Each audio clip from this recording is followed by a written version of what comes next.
I start, to everybody being present and attentive and making this a fantastic debate. The tournament has gone really well and I'm pleased with everything. But today's topic is honestly probably one of the more somber topics I've had a chance to talk about. I don't think you could possibly overstate the severity of the problem presented in this topic, and I think it's something that needs to be handled with a lot of specificity and care, specifically in regards to what action you should be taking when you are trying to substantially increase efforts to combat the opioid epidemic. So, the logical place to start is some basic background history and some statistics regarding what qualifies this as an epidemic, because once we understand that, we can understand to what level of severity we should be responding. So let's go through some of that.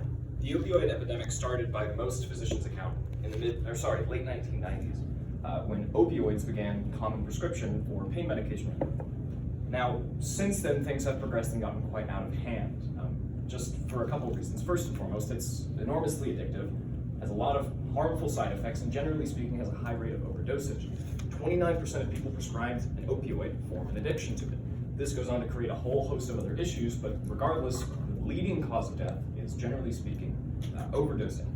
Now, the problem has been rapidly escalating since its initial introduction into the market, and the most recent statistic would be from 2016 to 2017, opioid addiction increased 30%, up to 70,237 people dying from opioids in 2016 to 2017.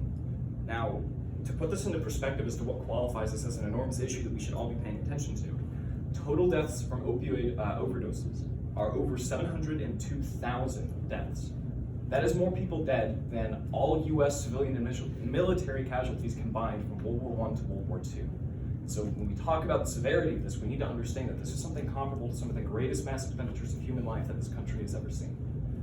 Moving on, what current steps are we taking to necessitate further effort in expanding in towards curbing the opioid epidemic? So as of October 2017, U.S. federal government released essentially a list of 5 steps that they're going to be taking, as well as renewing funding as recently as in 2019, with $1.8 billion provided to the states in order to continue doing things like research, education, and ultimately giving states the opportunities to try to have some funding to combat the opioid epidemic. Specifically, improving access to treatment and recovery services, promoting the use of overdose-reversing drugs, strengthening our understanding of the epidemic, providing support for cutting-edge research, and advancing better practices for pain management. But here's the problem. All of those things are highly passive forms of regulations, which are essentially loosely defining what area of research and general education they would like to proceed in. Then as far as the actual regulation of the use of the highly addictive and damaging drug goes, we're giving funding to the states and then allowing states to kind of formulate their own policies.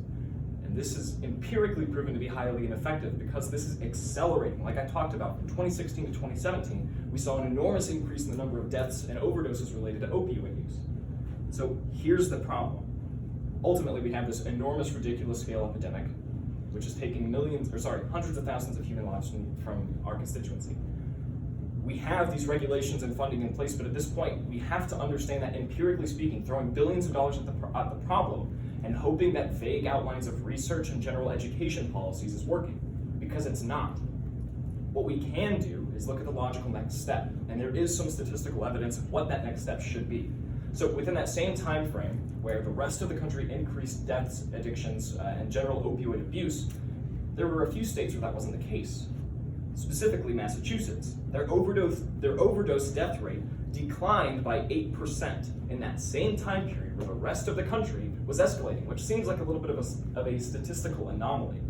The reason for this is because on a state-by-state basis, currently in the status quo, states are allowed to restrict when opioids can be prescribed, how long, the time between refilling prescriptions, and the documentation for the prescription process. And so what all of this means is essentially the most substantial, down-to-earth, realistic way of solving the problem is right now being handled on a state-to-state basis. Ultimately, under half of the states are taking advantage of these regulatory processes, which is why we still see this massive escalation, because we can throw all the money we want at the problem, we can throw all the research and funding and education we want at the problem, but until you actually restrict the access to these drugs, it is always going to be the most profitable and is always going to be the most preferred for physicians. So ultimately, we have to look at a model for what has worked in the states, the few states where they have implemented strict restrictions. And And that's why the U.S. ought to substantially increase its effort to combat the opioid epidemic.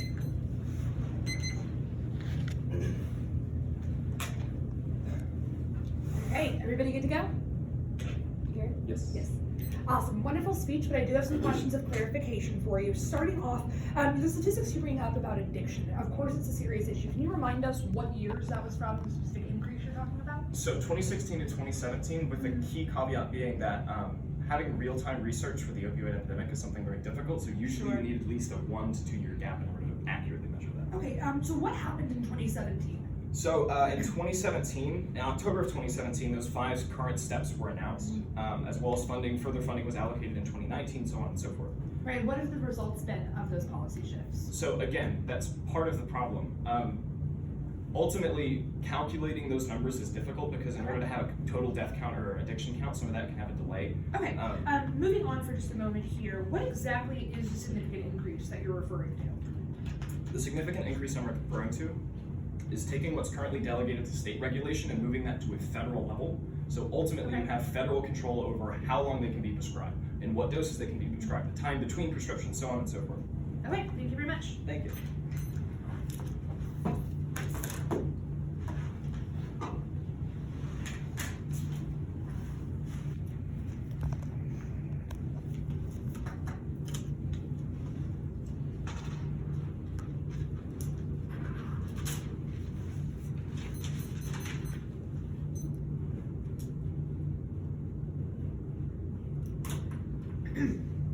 All right, is everybody ready? Garrett, awesome. This is the first time you're hearing me speak on the side of the negation, so I want to thank everyone for being here. This is my first time debating Mr. Bonner, so I'm excited to be in the round. I've heard wonderful things, and now I know why. The topic today, like he said, is a very serious one, which is the U.S. ought to substantially increase efforts to combat the opioid epidemic. Now, right off the bat, I want to make something very clear. At no point in today's round am I going to advocate the opioid epidemic is not catastrophic, it is not devastational, and all of the negative things and somber, like my opponent presents to you, it is. It would not be fair or just for me to have to make that advocacy because of all of the reasons he gives to you today. So we must focus the debate around what the resolution is actually asking us. Whether or not there has to be some substantial increase in effort by the United States in order to combat this epidemic. In order to do so, it's important for us to calculate exactly what the United States has done already, as well as look at the change that the team in affirmation is proposing to determine if it is large enough. Now, no weighing mechanism was provided today, so what we're going to ultimately use is an on-balance scale. It keeps all of the arguments flowed pretty fairly, and we can determine whether or not the increase is substantial enough to perceive the benefits that he claims that it will. Now, let's start with that by looking at the negative case, actually, and then we'll flow back up to the affirmation. The first contention I'd like to present to you is consequences. And here what we're looking at are the consequences of different drug-related policies that we've seen implemented here in the United States. What's really important about the resolution today is we're talking specifically about combating the opioid epidemic, which means we're taking it on head first. When the United States makes policy that targets drug addiction to begin with, or targets drug policy, we see a harm to a lot of our low-income communities of color here in the United States.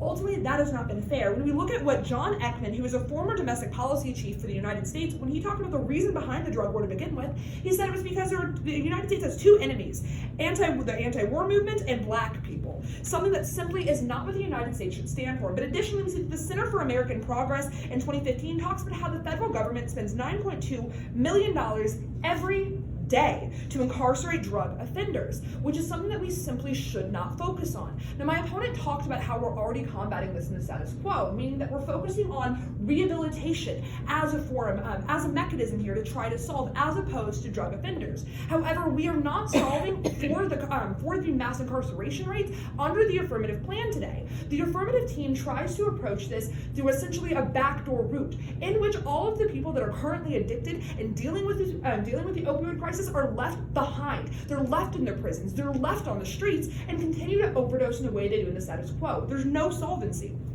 Additionally, Business Insider talks about how the number of inmates that we've had for drug-related crimes has been rising despite more progressive drug policy that we've had here in the United States. So even as we try to shift our policies away from this targeting demographic that it already has, we see that the results have not been successful, which is why we simply cannot allow the affirmation to claim any form of solvency.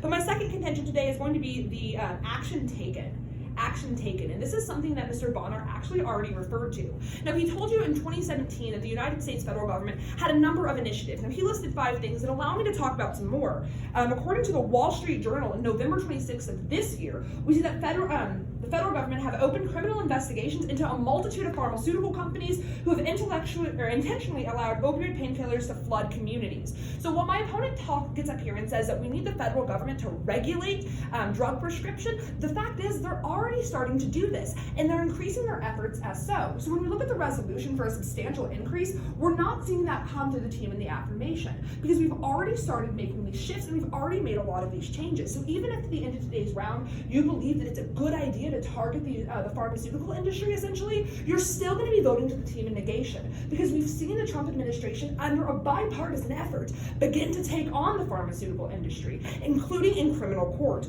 But this is reiterated again when we look at whitehouse.gov and they talk about a number of their initiatives. So we've seen them begin to secure a lot of different entry points for the opioid epidemic. Missouri, where I'm from, actually is one of the largest border crossing states where individuals try to get opioid prescriptions across the border, and it's incredibly harmful. However, we've seen comprehensive policy coming from the federal funds that Mr. Bonner references that are able to help states address these issues. Now, why it's important states have the flexibility to control this in and of themselves is because the opioid epidemic affects people in different states differently in the status quo. And we see this happening when states like states like Arkansas, Alabama, Mississippi, and Tennessee, all of which are in our backyard, have the highest prescription rates in the country. And now they're the ones getting the funds to be able to deal with this, and the regulation on top of it. The federal government is already assisting these states in a multitude of ways that allows them to still take the autonomy to look at what's going on in their specific community and make the adjustments that are necessary. Now let's look at the results of these impacts. And my opponent tells you that the studies don't exist and we don't have the total death count. Well, I agree, for 2019 we don't have the total death count, but we do know the trends that we see happening as a direct result of these drug policies. According to NSDUH, which is a medical research policy, in 2017 the amount of patients receiving outpatient care increased dramatically. The result, why that happened, why we have more rehab, is because of the policies that the Trump administration passed on a bipartisan effort. We saw more funding. And the same thing from AAFP on April 2018, how it talks about 22%, there was a 22% opioid prescriptions as a result, which in 2017 was the biggest marginal change that has ever happened here in the United States. Now, when we look at my opponent's case, what really matters today is the different plans that we're presenting. Ultimately, he presents this idea that we are making a significant change by allowing the federal government to regulate. Well, the federal government already has the power to regulate and has begun to do so in the status quo. Additionally, states need to be able to use funding discretionally in order to target the opioid epidemic as best served.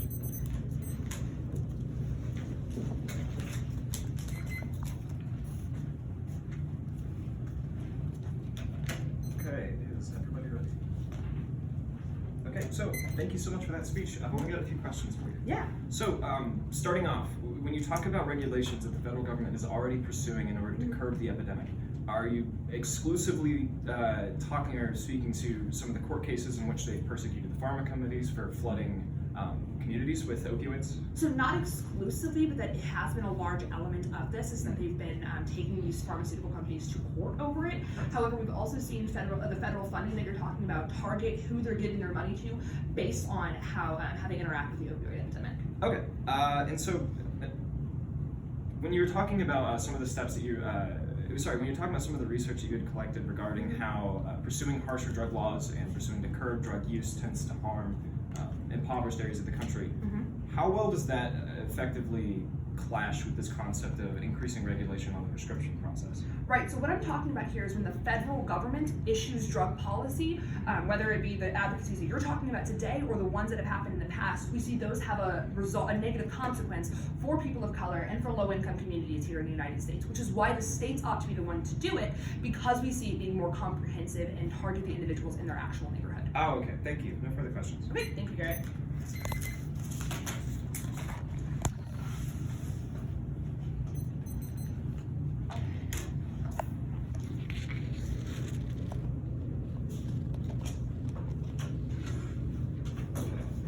Is everybody ready? Like 3 seconds. Okay, no problem. All right, whenever you're ready. Okay, so this is going to be a relatively quick speech, but I've at least narrowed it down to what I feel are the most important points for me to address at this point in the round. A lot of this is just going to be directly attacking my opponent's case, so you should be able to find some direct clash here. First and foremost, one of the first points my opponent makes is drawing this correlation essentially between the US federal government taking action against drugs and impoverished areas and people of color suffering from it. Yes, I absolutely agree, but this is because we had an entire era of absolutely abysmal drug law designed specifically and correctly, as my opponent stated, to incarcerate minorities. And generally speaking, it's absolutely reprehensible. But the regulation I'm talking about here is an entirely different beast. We're not going to be pursuing end users. We're not going to be going into communities and busting people's doors down and arresting them for using the drug. What we're going to be doing is essentially tightening the spigot, because the primary issue here is that the issuance and regulation of opioids is, generally speaking, a fairly free and open process because it's extremely profitable. But here's the problem. We aren't attacking the end users. With the proposed idea that I have as how exactly the US federal government should attack this problem, we're going after people writing the prescriptions, and we're going after states who don't have strict enough laws and when they can be prescribed, how they can be prescribed. Ultimately, this has nothing to do with those end users, and it will not have the same effects as previous war on drugs era legislation. Moving on from that, we're already doing federal regulation, so why do we need to increase it? So this seems to run contrary to the prior point, because if all federal regulation universally negatively affects people of color, then the examples my opponent brought up would also be doing that, but they're not. So that just goes to further strengthen this idea that there's a difference between war on drugs policy and any federal regulation, because this exact specific instance of federal regulation does not target end users.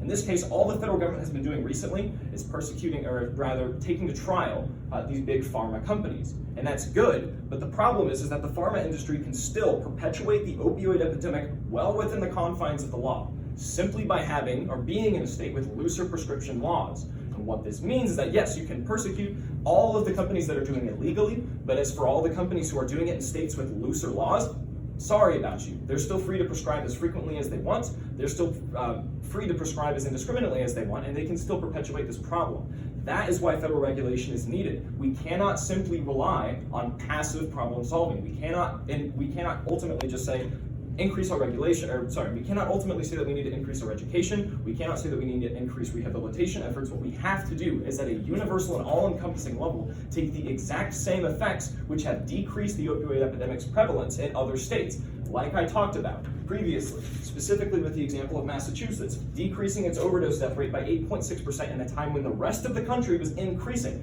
simply because they restricted access and made the prescription process more difficult. This isn't targeting the end users. This is actual federal regulation that isn't passive funding or research, and this doesn't fill essentially the same role as something like rehabilitation, because this is actually fixing the root of the problem, which is the distribution of these drugs, as opposed to simply trying to make people feel okay after they've already become addicted.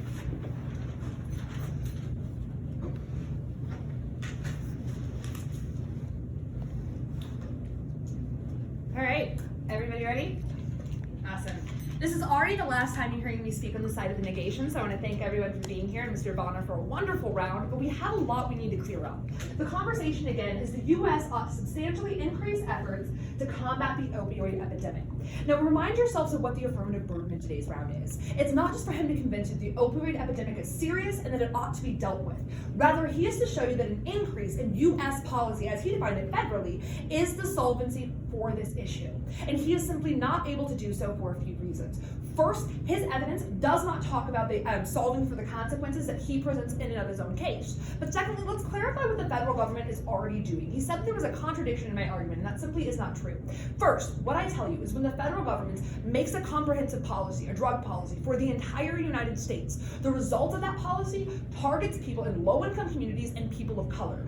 Ultimately, that is dangerous. It's because of that that we need to leave the power to the states. What the federal government did in 2017 was say we are going to increase funding in these certain areas for the states. We are going to take these cases to trial for how they're behaving in the states, and we're going to control this funding based on how you interact with the opioid epidemic. They're giving the power to the states, but they are providing the resources. That is the job of the federal government. And today, my opponent hasn't shown you why that needs to happen differently at the federal level. Now, when he talks to you about how regulating these companies are essential, that's something that makes you feel really good to hear, but we need to figure out what's going to lead to solvency. And again, that only happens when we actually take them to trial and get them in these types of criminal proceedings, which are what is happening in the status quo. Now remember, when he tells you, and I tell you in our contentions, that these companies are essentially taking advantage of the individuals, they're over-prescribing, it's because they're not following the regulations that already exist in many states, but also at the federal level. The fact that these doctors are irresponsibly prescribing opioids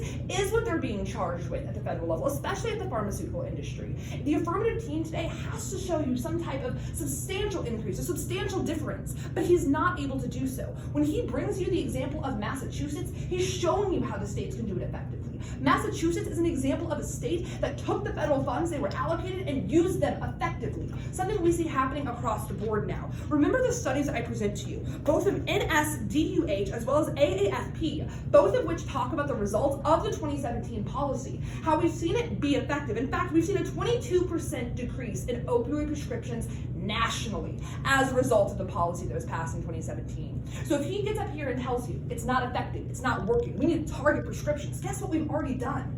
Target prescriptions, which is why we've seen such a marginal increase. In fact, it's the largest decrease in prescriptions that have happened in the United States ever for opioids. And that is something we need to celebrate. We need to recognize the policy that was passed in 2017 is working. And if he really believes that we don't know the results yet, but these are the trends we see at the start, then we sure as heck should let them continue and let these policies prosper.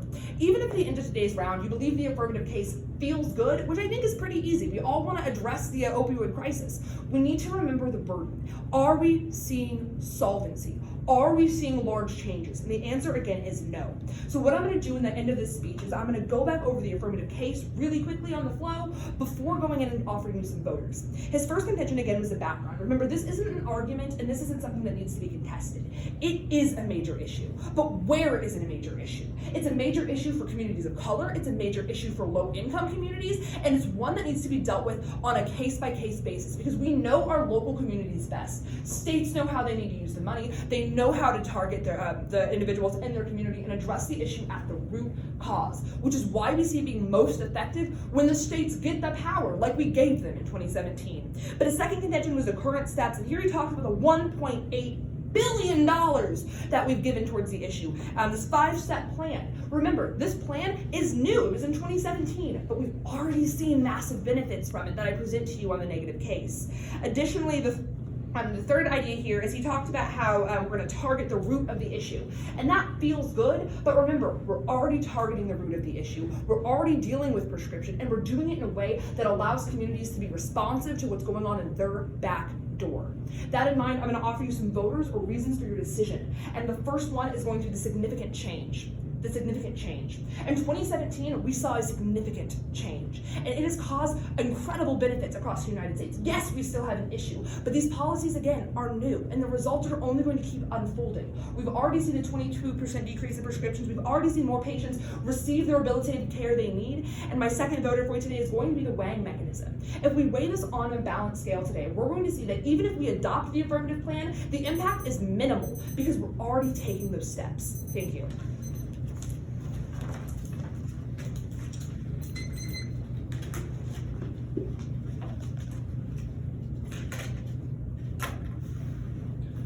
Is everybody ready?